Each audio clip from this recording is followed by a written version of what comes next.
Hello మామ, ఇంకా రాలే? వస్తాను, పాపను పిలుచుకొని వస్తాను. నోరు మూసుకొని రా, చదవద్దు ఏమొద్దు, నోరు మూసుకొని పెళ్లి చేసుకో. తండ్రికి ఏదో చెప్తా, నువ్వు చంపుతా చూడు. చేద్దామంటే బడికి పంపిస్తావు, శవానికైనా తాళి కట్టిస్తా. నువ్వు కూర్చో, నువ్వు పక్కపా. ఉంది కదా, చిన్న పాపకు పెళ్లి చేస్తున్నారే, పాప చదువుకుంటుంది. నేను 12 ఏళ్ళకే పెళ్లి చేసుకున్నా, నాకేం పిల్లలు పుట్టలేదా? అమ్మో బాగా చిన్నావు గాని ఆ పాపను తోలుకొని పోయి చీర కట్టించి ఆ పెద్ద మంచి ఎవరో రమ్మని పో, పెళ్లి చేద్దాం. చీర కడితే లేట్ అవుతుంది, ఇంటే తాళి కట్టేస్తా లెక్క. స్కూల్ డ్రెస్ ముందే తాళి కడతా. ఎన్నో తరగతి పాప? 10వ తరగతి. నా శ్రీమతి 10వ తరగతి. పెళ్ళి కొడుక తీసుకోప్ప.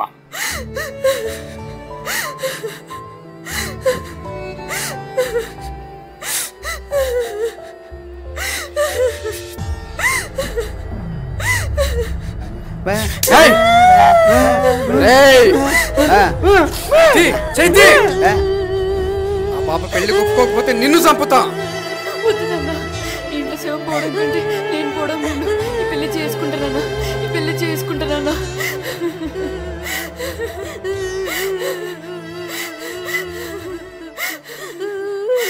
చేసుకుంటానమ్మా.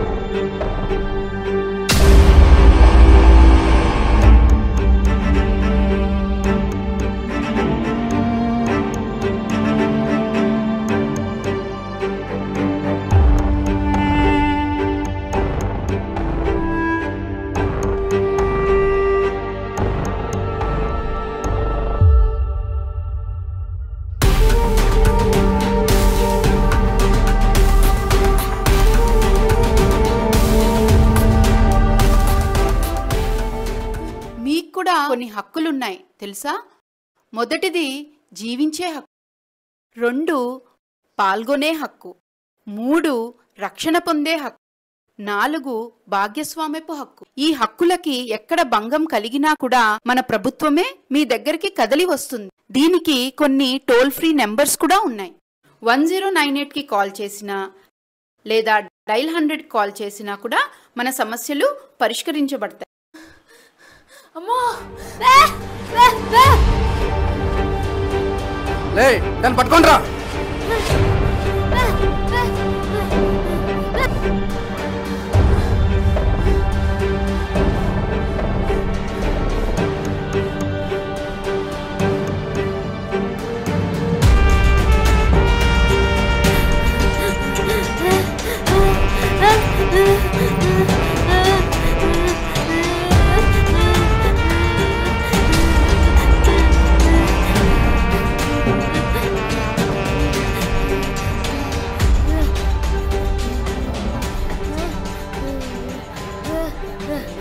Andhra Pradesh child help line 1098 call చేసినందుకు ధన్యవాదములు.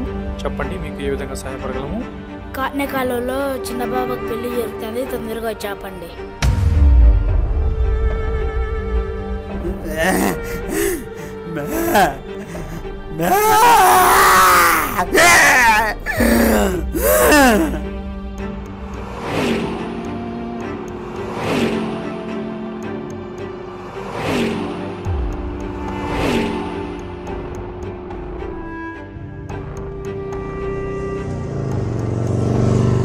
ఆ పెళ్లిలో ఎవరెవరు పాల్గొన్నారో వాళ్ళు ఎవరిని వదలకండి, అందరినీ పట్టుకోండి. నేను వస్తున్నా.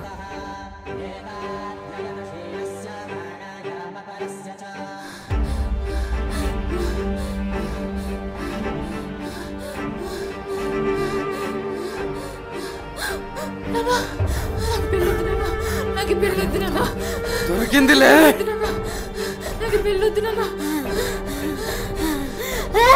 చెయ్యి కొట్టిండేది.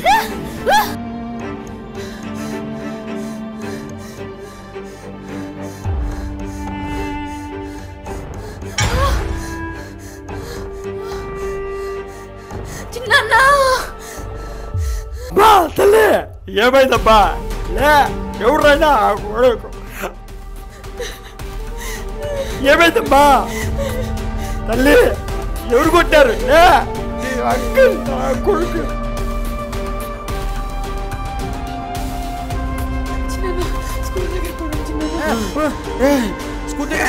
ఏమైందంట? రే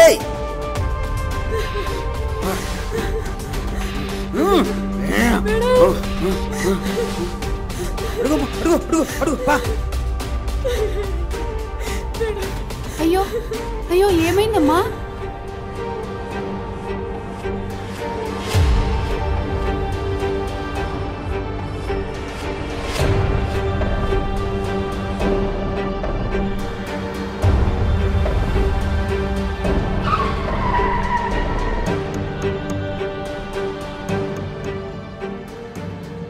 ఏందయ్యా, ఏం జరుగుతుంది ఇక్కడ? ఆ అమ్మాయి చేస్తున్న పోరాటం గురించి మా అధికారులు నాకు ఫోన్ చేసి చెప్తుంటే నాకే కన్నీళ్ళు వచ్చాయి కదయ్యా. ఎస్ఐ గారు, తహసీల్దార్ గారు వచ్చారా? సార్ నమస్తే సార్. ఐసిడిఎస్ పిడి గారు వచ్చారా? సార్ నమస్తే సార్. చైల్డ్ హెల్ప్ లైన్ సిబ్బంది సార్. మనకు 1098కు కాల్ రిజిస్టర్ అయితే అధికారులందరికీ ఫార్వర్డ్ చేయడం జరిగింది సార్. బాల్య వివాహం అంటే తెలుసా మీకు? 18 సంవత్సరాల లోపు అమ్మాయికి కానీ 21 సంవత్సరాల లోపు అబ్బాయికి కానీ పెళ్లి చేస్తే దాన్ని బాల్య వివాహం అంటారు. మీ అమ్మాయి వయసు ఎంతయ్యా? 10వ తరగతి చదువుతుంది. 15 సంవత్సరాలు. పెళ్ళికొడుకు వయసు ఎంత? మా బిడ్డకి పెళ్ళే చేస్తామో ప్రాణాలు తీసుకుంటామో మా ఇష్టము. అలాగే మాట్లాడతావా? చిన్న వయసులో పెళ్లి చేస్తే శిక్షలు ఎలా ఉంటాయో తెలుసా? దానికి 2 సంవత్సరాలు జైలు శిక్ష, ₹1,00,000 జరిమానా. మైనర్ బాలికను పెళ్లి చేసుకొని సంసారం చేస్తే ఫోక్సో చట్టం ప్రకారం 10 నుంచి 20 సంవత్సరాలు జైలు శిక్ష, జరిమానా, అంతేకాకుండా జీవిత ఖైదు పడుతుంది. ఎవరిని ప్రేమించిందో ఏమో మీ పాప పారిపోయింది. మీ పాపని మీరు పిలిచపోండి. కేసులేంటికి? అంతేకాకుండా 16 సంవత్సరాల లోపు అమ్మాయిని పెళ్లి చేసుకొని సంసారం చేస్తే అత్యాచారం కేసు అది. విన్నారు కదా, మారరా మీరు? ఒక అమ్మాయిని 10 మంది కలిసి అత్యాచారం చేసి చంపినా, ఒక అమ్మాయికి బాల్య వివాహం చేసినా రెండూ ఒకటే. అమ్మా తల్లి, బంగారు తల్లి, రామ్మా. నమస్తే సార్. చదువు అంటే అంత ఇష్టం అమ్మా నీకు? మా నాన్న అంటే ఇష్టం. పేదరికం పోవాలంటే చదువుకోవాలి కదా సార్. ఓకే, నీ బాధ్యతలు నేను తీసుకుంటా అమ్మా. ఒకసారి మా నాన్నతో మాట్లాడతా సార్. ఓకే.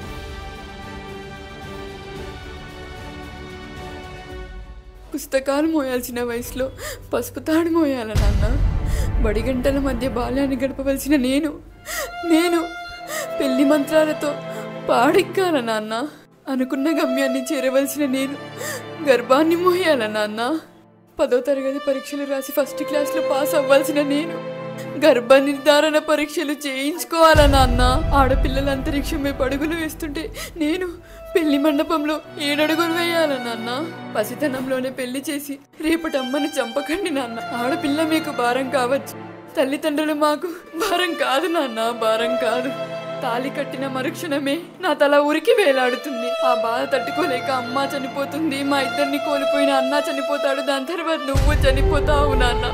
నాకు నువ్వు కావాలి నాన్న, నాకు నువ్వు కావాలి నాన్న, నాకు నువ్వు కావాలి నాన్న. ఈ పెళ్ళొద్దమ్మా, నా తప్పే. ఈ పెళ్ళొద్దమ్మా. కడితే కదా నాన్న తెంపాల్సింది. తగులుకున్న దాన్ని తీసేస్తే పోతుంది. నీ కాళ్ళు పట్టుకుంటానమ్మా, నన్ను క్షమించు తల్లి. నాలాంటి ఏ బిడ్డకు ఉండకూడదమ్మా, క్షమించు తల్లి.